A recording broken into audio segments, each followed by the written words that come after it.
Baik, saya masih bersama dengan Bung Reza Indragiri selaku psikolog forensik. Bung Reza, mau tidak mau kata-kata gay ini pesta seks begitu sudah didengar juga oleh memang anak-anak mungkin di rumah begitu kan. Mungkin anak-anak juga bertanya-tanya, apa mungkin yang akan disaring oleh kasus ini begitu pelajaran untuk anak-anak juga, apa yang dikhawatirkan? Bukan hanya dengar ternyata. Iya. Saya berkesempatan berdialog dengan Pak Kapolres Jakarta Utara dan Pak Kasat Reskrim Jakarta, Polres Jakarta Utara.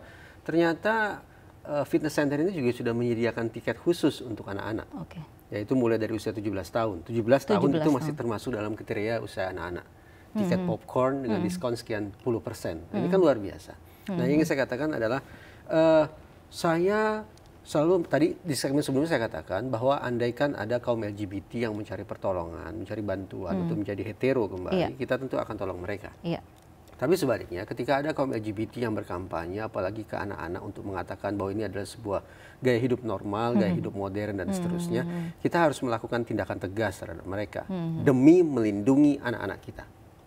Nah, harap diingat, ketika kita bicara anak-anak dan seksualitas, aturan main yang ada, yaitu Undang-Undang Perlindungan Anak sudah sangat tegas. Siapapun yang melibatkan, yang mengajak, yang melakukan, yang menyuruh kontak seksual dengan anak-anak, tidak ada kompromi, adalah salah. Jadi alibi atau alasan bahwa anak mau, anak tertarik, anak sukarela, anak ikhlas, anak aktif, anak berinisiatif terlibat dalam sebuah kontak seksual, itu bukan alasan yang bisa diterima.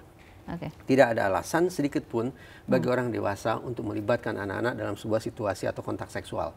Nah, kalau ada orang dewasa yang melakukan tindakan semacam itu, maka tak lain tak bukan orang semacam itu dikenai status sebagai pelaku kejahatan sesuai dengan Undang-Undang Perlindungan Anak.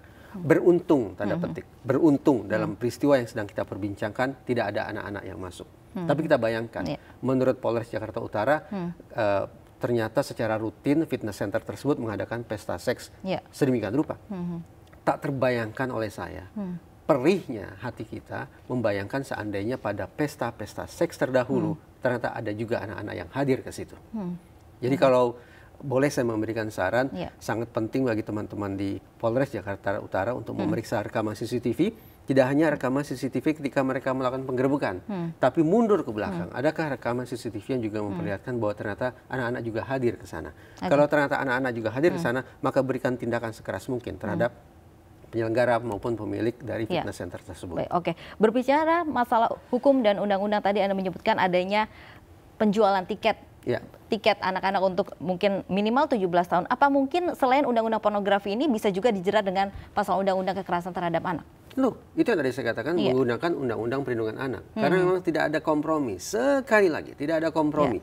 Siapapun yang melibatkan anak dalam sebuah kontak seksual harus dianggap sebagai pelaku kejahatan. Tidak ada alasan pembenaran sama sekali.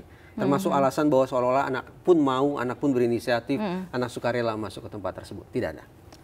Apa yang harus dilakukan mungkin pemerintah juga lembaga semua, karena tadi Anda menyebutkan juga ancaman untuk mungkin muslim gitu. Ini Indonesia merupakan negara muslim yang terbesar. Apakah mungkin kita sebagai warga negara tidak malu? Saya luruskan. Dalam rapat terbuka antara pemerintah dengan wakil rakyat Februari tahun lalu, itu tidak memberikan penekanan pada muslim, tidak. LGBT merupakan ancaman bagi kehidupan bangsa yang agamis, yang religius.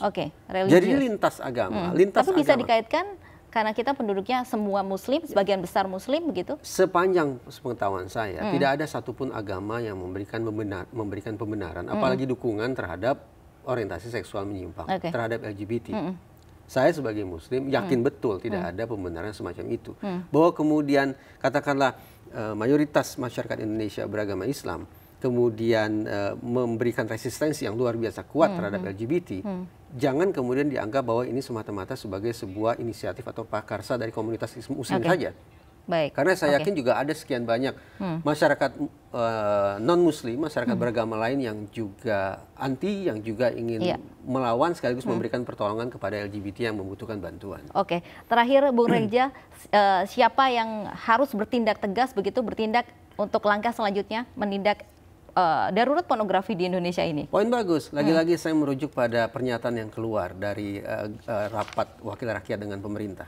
Di situ eksplisit dinyatakan bahwa seluruh pihak harus melakukan cermatan terhadap berbagai macam inisiatif yang mungkin untuk kita lakukan dalam rangka menekan atau memberantas kasus LGBT di Indonesia, termasuk penekanan pada aspek media. Jadi media jelas memiliki peran strategis untuk mengedukasi masyarakat, termasuk wabil khusus anak-anak tentang orientasi seksual semacam ini. Terima kasih Bung Reza Indragiri, psikolog forensik sudah bergabung bersama kami. Dan pemirsa Spesial Report masih akan kembali usai jeda berikut ini.